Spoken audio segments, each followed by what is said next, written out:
dismiss history at our peril. Liberty Nation Radio with Mark Angelides. And you're back on Liberty Nation Radio. I remain Mark Angelides, and we're continuing our long conversation with Tim Donner, Liberty Nation senior political analyst and long-time host of this here show. And we've been discussing the elections that took place last week in Virginia, New Jersey, and we're just about to start talking about New York City, Tim, which you outed yourself earlier as being a long-term Virginia resident, but you are, by birth and spirit, some believe, yes, an actual New Yorker. Yes. So what do you make of Mamdani's, well, let's call it, it's an historic win, no doubt about it. Well, both my parents died in the last couple of years, Mark. And if they hadn't, I think they probably would upon the election of a socialist as mayor of New York. I think the surprising thing about it, beyond the fact that Mamdani was able to come out of nowhere as an obscure figure and use his charisma and the right issues to win the race, I think it's significant, Mark, that Mamdani won a majority of the vote. That matters. And what surprised me, though, was that once he was victorious at his victory speech, he doubled down and basically challenged anybody to have an issue with the fact that A, he was a democratic socialist, B, he was a Muslim, and he said, and I'm not going to apologize for either one of them, to the cheers of the crowd. So in other words, what he's doing is he's laying down a gauntlet when you might have thought that he would try to reach out and say things like, I'll be a mayor for everybody. There's no reason for anybody to be concerned because, you know, I'm going to be a mayor for all the people and that kind of rhetoric. That's not what we heard. No. What we heard is I'm a proud democratic socialist and a Muslim, and I intend to, I guess for lack of a better word, behave as such.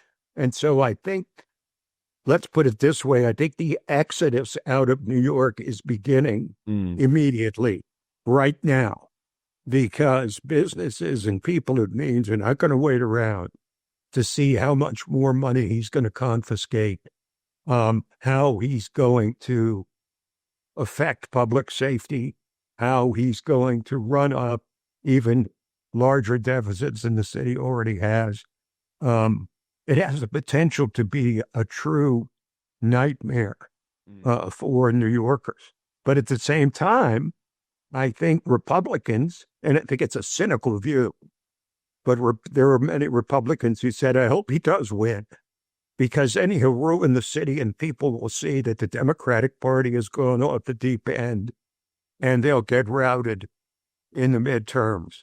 I mean, I don't know about that. Mamdani was an excellent campaigner. Here's what he did, Mark.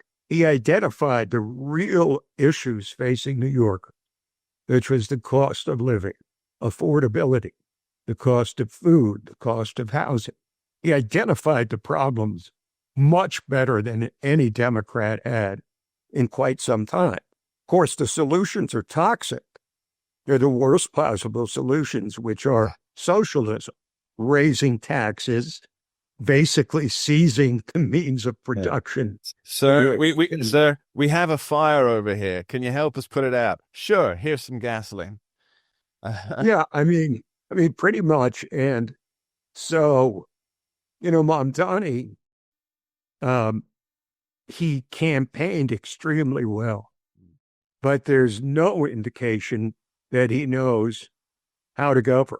And the early indication from his victory speech is that he's not going to moderate one bit. So you're absolutely right. The things that stood out to me was the mention of Eugene Debs, which was the socialist candidate, 5-time socialist candidate for president, who notably campaigned from a prison cell. And so this is the person who's pointing to as in his victory speech, Eugene Debs, a socialist. So when we pass words democratic socialist, it kind of gives you an idea of which side of that he comes down on. Well, I think too that it has to be true that Hakeem Jeffries and Chuck Schumer and other Democratic leaders were cringing when he said that, because, none of the national Democratic leaders endorsed him because they feel that, and rightfully so, that socialism is a death knell for the Democratic Party. What they want, writ large, is the type of candidates that Abigail Spanberger and Mikey Sherrill, the new governors of Virginia and New Jersey, respectively, are perceived to be moderate. But the Republicans, as somebody said, I'm not sure who, every Republican running next year will insert the middle name of Mamdani to every Democratic opponent and call them socialists too, and tell them to go ahead and announce your support for Mamdani. And if not, announce your opposition. So for the Democrats, it's, I think, largely a Pyrrhic victory. Yeah. And I don't think anybody's going to be remembering these few off-term races, off-year elections come the midterms next year. Yeah. What was most notable for me about Mamdani's win was, as you say, firstly, he got a majority, not just a plurality. But the amount of votes cast was quite shocking. I mean, it was over 2 million votes in the end, and that might not sound like a lot for New York City, but it was. It was the highest turnout since 1969. Yeah, John Lindsay. Yeah, and that was a year that they elected a Republican who you could make a case was the worst mayor in the history of New York. Although you had David Dinkins and you had Bill de Blasio, but John Lindsay was someone who completely turned the city in the wrong direction, and it never fully recovered from it. Sure. So here we are, decades later, and the highest turnout since that election is for a Democratic socialist. Now, I think I want to make one more point about the New York race, which is it was very clever politics by Mamdani to appeal to the day-to-day kitchen table needs of young New Yorkers. Yep. And he was able to do it by promising socialistic solutions. And he knew, and he knows, that those young people never lived through the Soviet Union, Cuba, the tyranny, and the millions of people killed under socialism and communism. They don't have any recollection of that. They weren't alive when it happened. They have no resistance to that because they don't know anything about it. And so the smooth-talking Mamdani was able to convince them that he will solve all of their problems, and they don't have the experience or knowledge to know better. It's funny you put it in that particular way because the exit polling, the data behind who voted in which way kind of thing. It's you had Mamdani was favored by the college educated, and Cuomo was favored by the actual working classes. I think that's one interesting data point because you've got these because they've got student debt, they think that makes them working class, and it's a funny way to look at it back, especially considering Mamdani, and this is one of the criticisms that I think really should have landed a lot harder during the debates, is that he's never actually had a proper job. I mean, he's worked for his mother, and then he got on the government teat, as it were. And, he still lives in a rent-controlled apartment, there's been some scandals about whether he's entitled to it or not.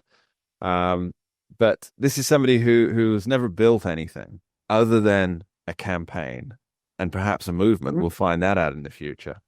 He's never worked at anything except... That's why he aimed his campaign at gullible young people Yeah. who will fall for anything because they don't stand for anything, really, other than, trying to make a living, and that's understandable.